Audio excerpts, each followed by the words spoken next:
The list of companies aiming to source their eggs from cage-free birds gained a big name this week. Walmart announced Tuesday it hopes to source all of its U.S. eggs from a cage-free supply system by 2025.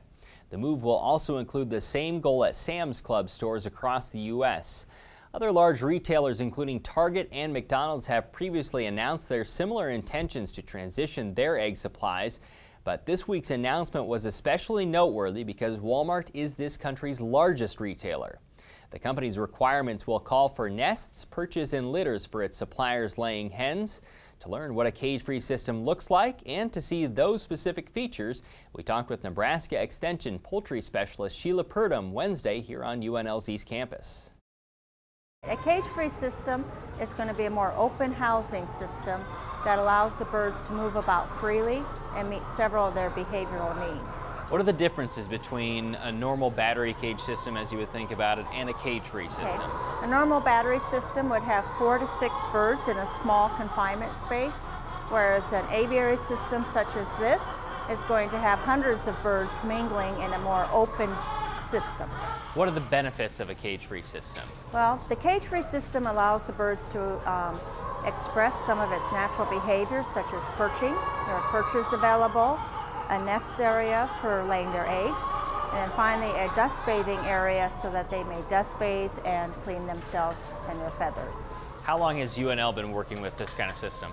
About 6 years now. How would this system differ from something that was industry, something that was scaled up much larger? Right. This is a prototype. It's much smaller, but it's the exact same equipment as one of the options the industry is putting in now. So in a normal system, this would just be much larger scale? Yes, it'd be a 400-foot long house, 40-foot wide. Are there drawbacks to a system like this? Oh yeah, there's huge challenges. Some of the challenges will be training the birds to go up to the nest area to lay their eggs and not on the floor area. Another challenge is aggression between the hens. These hens have been selected for egg production, not docility. And when you have a large cohort of 100 hens, you may have a more dominant, aggressive bird in that group than in a cage with 4 to 6. What are the answers to that? Well, geneticists are breeding a more docile hen that interacts better with others, and that's going to help a lot with that particular problem.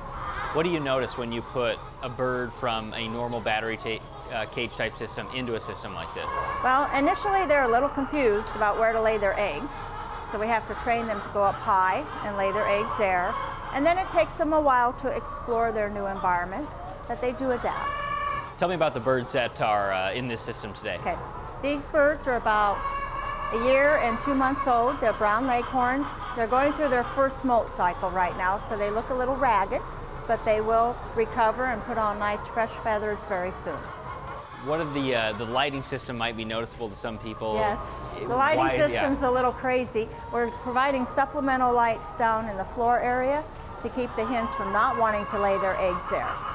And then we also have had to dim our lights so that the aggression is less dominating in this facility. I think when we talked a few years ago, you mentioned that you were doing some research on bone strength and also egg quality as well. What's the update on that? Well, with these systems, the birds are moving up and down and have more of a chance of colliding and a collision and breaking the bone. So we're looking at supplemental oyster shell and how we may improve their strength of the bone as well as the eggshells. Is there a larger cost to a system like this? Yes, the management is going to add about 10% more cost of production of the eggs, simply because we have to manage the birds more intensely, cleaning up the floor areas, and probably having fewer birds per square foot of housing. But do you see that this is the way the industry is going? Well, the consumer has asked for it, and the industry is trying really hard to adapt to these new systems to meet the consumer demands.